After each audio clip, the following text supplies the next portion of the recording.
All right, party people, we're back with a new format actually for the top 100. And if you don't know, I'm doing my top 100 board games according to PubMeeple. If you don't know what PubMeeple is, go ahead and link your BGG account to there.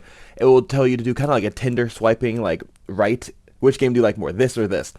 And then you're going to choose which game you'd prefer to play over the other. You'll do that a ton of times. Like the more games you have, the exponential amount of questions you have to answer. And then after a bunch of questions, mine was like 300 or something like that, just for like 110 games, I don't remember, it will tell you what your favorite games seem to be. And we've done a lot of games so far. We've had like, I've done the first 50 games. You want to watch that, go to my channel and find all those games. Let's go ahead and get started with the next 10. It's 50 to 49. I'm going to go ahead and open the next one. I'm doing it like this. We'll see how that goes. Number 50. Oh my goodness. So number 50 is Bad Company. I actually really enjoy Bad Company as a game. This was my first game when I officially took dive in the industry, and I believe the last month of January. And one of my first friend actually made in the industry was a guy named Juan. He's a great guy, fantastic guy. I wish I hung out with him more, but schedules, man. But we played Bad Company, and it's funny because I didn't play Space. I hadn't played Space yet. And the entire time I was playing Bad Company, everyone's like walking around like, oh, how's this play? I heard about it. Because apparently it was a game that came from overseas, like a European country or something like that. And he just kept saying, plays like Space, plays by Space. People watch this play and they're like, plays like Space. I hadn't played it yet, and I got so pissed at Space because I'm like, why is everyone saying Space about this game? So I finally played Space. I think it was 6 months later, and I ended up not liking it actually. But I really like Bad Company. I like the fact that like one guy chooses the pairs of numbers and he gets both, the leader gets both, and then all the other players choose one of the pairs to utilize. It's fun, it's cool. I like the tableau system. I like the theme of like, being chased by cops and robbers, and get like behind them or anything like that. That's a very cool, fun time. So this one being a 50 makes sense. Next up we have number 49, Sail. Why is it so small?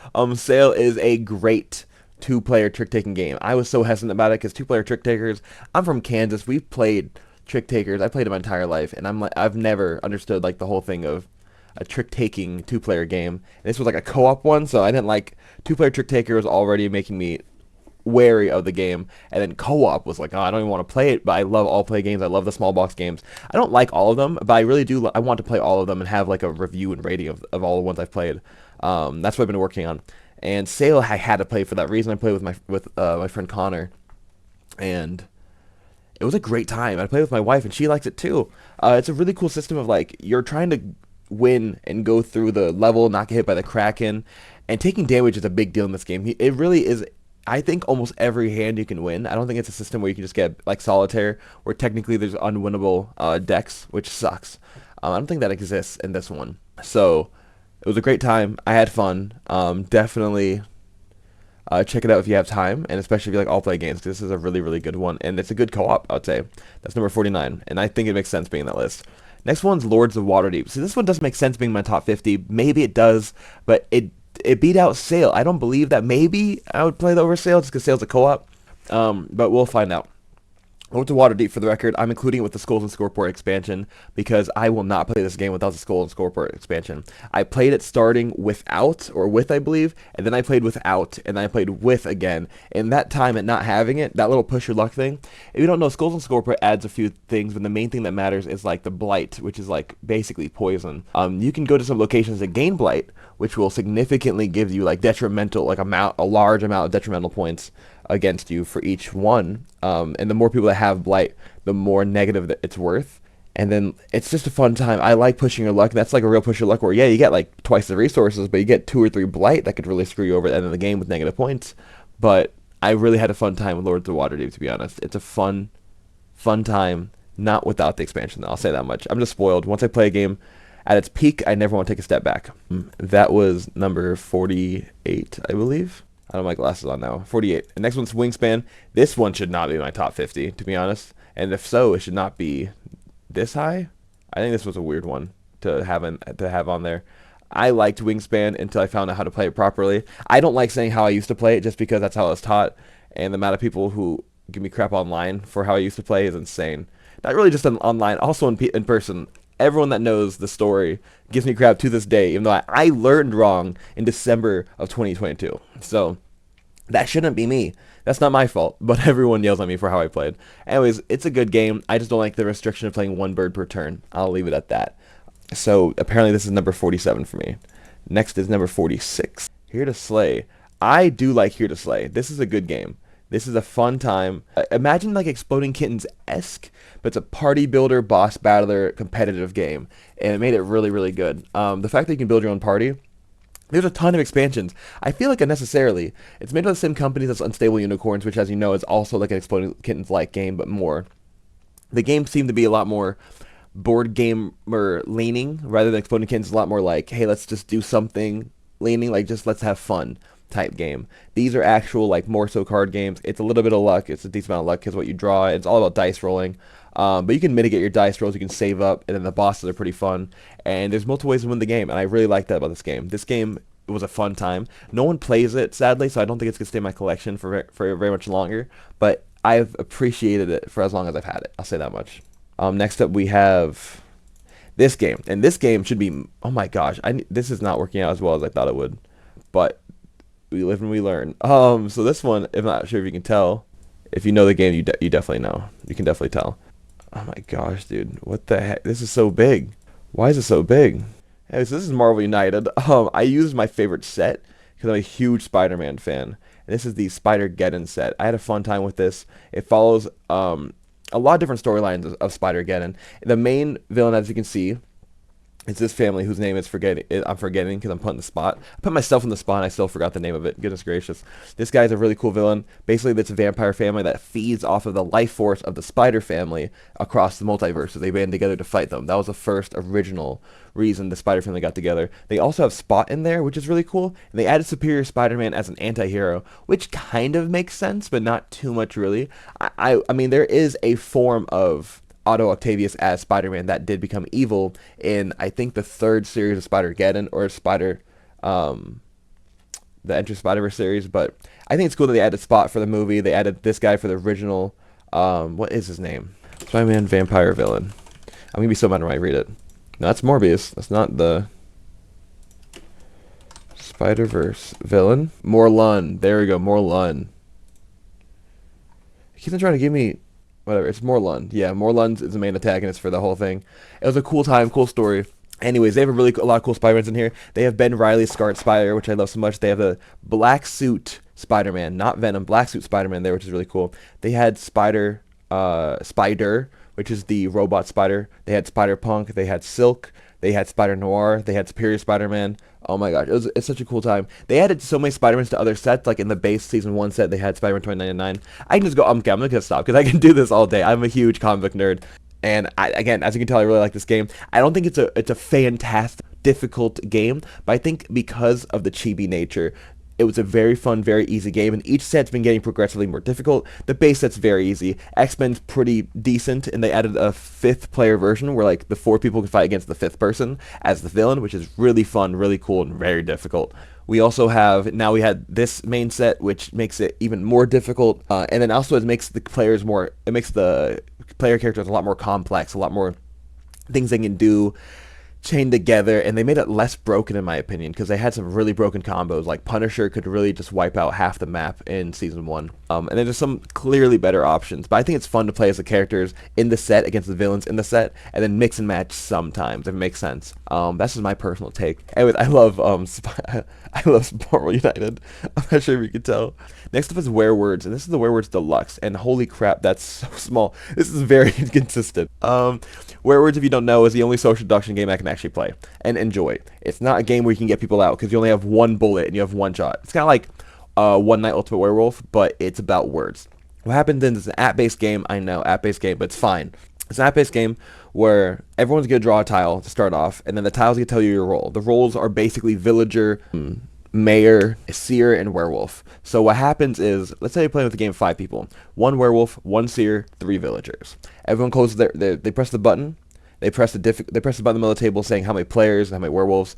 They choose the difficulty of words that they want to use, and then they're going to go ahead and start the round by pressing the button in the middle on the phone.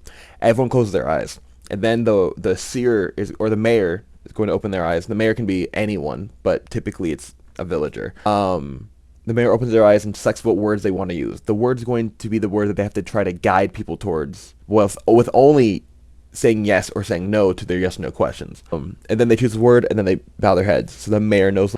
Next, the seer opens their eyes. The seer will look at the word, and the seer's point is they're on the villager side trying to guide everyone to the word without making it obvious. You'll see why in a second. And then they close their eyes. Next, the werewolf opens their eyes, and they look at the word.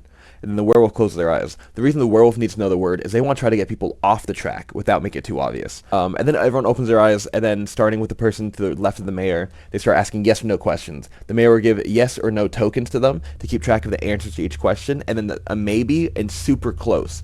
Super close is like you're right there on the nose, and then you got it, it's just its own token. Now, again, the seer is trying to get people towards the word without making it too obvious with their questions. The werewolf is trying to get them off track without making it too obvious that they're doing it intentionally. And the way it is, where was I? I do this way too often. That's right. If the players guess the word correctly before the time runs out, it's like a 3-minute timer, the werewolf has one shot to try to guess who the seer is. If they guess who the seer is, then they're like, okay, you're way too helpful, boom. If they guess it correctly, the werewolf wins because he killed the seer. If the players do not get the word correctly, they can all gather and try to vote on who they should kill to be that was the werewolf, and then they just kill the werewolf. And yeah, so like there's still like a silver bullet in everyone's back pocket, but it's still a really fun game. If you play with like 8 people, that's kind of peak. But I play this game with 5 people, it's a pretty good number. Playing with 6 might be like the almost minimum that you need for this game, but it's a very fun time. I'll say that much. Great time, great game. Let's keep it going. Next up we have River Valley Deluxe. River Valley Deluxe is another good one, right? It is a super fun game by All Play as well. Again, I try to play all the All Play games, and this is one of the games they sent me to give away at Caravan Convoy, which we just did. This is one of the most played games at Caravan Convoy easily. People really enjoyed this game, and we've played it for the whole like months and months and months leading with Caravan Convoy as well, and it's just such a popular game. I don't think you need the expansions, to be honest, and then the deluxe mat kind of messes you up, but this is a very fun game. You could buy the base game for like $40, have a great time. It's like a Zool style pickup placement system, or at least placement system. It's a very unique pickup system, in my opinion, but it's essentially you're trying to do set collection, and it's a resource management. You place unique shaped tiles onto the river and pick up to the left or right of the tile that you placed, and then you put it inside your glassworks. And in glassworks, you want to have the best rows and the best columns on the right side of your board, because the columns depreciate in value, right? They actually, the closer you are to the leftmost column, the less valuable your points are going to be, and you only score your 2 tallest columns, so you don't want to mess up too early. Very fun game, very easy. It's the reason it's very popular, right? Next up, we have one of my favorite push your luck games ever, Dungeon. I'm very impressed with this game, and I want to see a lot more games like it. I want to make a game like it without it being too on the nose, right?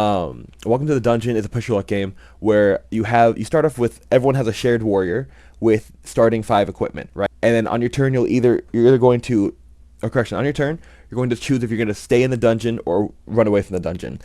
If you stay in the dungeon, you pick up a card from the enemy deck and you look at it. You can either put the card in the enemy deck, or you can keep the card out of the enemy deck and remove a piece of equipment from the warrior. You do that until there's no one left, until there's one person left in the dungeon. The last person in the dungeon must run through the enemy deck with whatever equipment the warrior has left. So it's a very thing like, what do you want to take, what do you want to keep? If you win and you make it through the dungeon alive, because the weapons you have do damage and actually don't do any damage technically, you just take damage and you can kind of kill enemies. You don't damage them, you just murder them or don't murder them. And then if you successfully go through the enemy deck that's left, then you win, or you get 1 point. If you fail, you flip over and now you take 1 damage. If you take 2 damage, you're dead. If you get 2 points, you win. It's that simple. Very fun, very simple game, very impressive, and like you can find it for like $5 in a lot of places. The last game on here that I think it's fair, maybe it's a little bit too high, and I was sad getting rid of this from my collection, is just no one played it. I think we had 2 plays. We played at a convention last year, but we didn't have many plays of it throughout the year after that. Blazon is a very cool, I can't describe the name of the game, pattern creation game. You're creating a pattern of colors on your crest. The whole point of the game is you're making your crest. This background is your player board basically, and you have to try to place tiles to get the best color combos possible. And the hardest part of this game is you kind of need to learn French to play it properly, because all the terms are like accurate to like European standards. But I did enjoy this. This is number 41 on my list. If you haven't played it yet, it's made by 25th Century. Definitely play it. 25th Century has been a good partner of ours through the conventions. They send about like 5 to 10 games every year. They're great people. Chad does a great job with his company, and I'm excited to play more games by 25th Century. That's everything for today. Tell me what you liked about it, what games do you want to see, and what games what do you think about the games I've listed. Make sure to subscribe for more of these things. We're almost done. We have about 4 videos left and we're be done. But that's everything for now. Please have a great day. God bless, and I hope to see you at a table soon.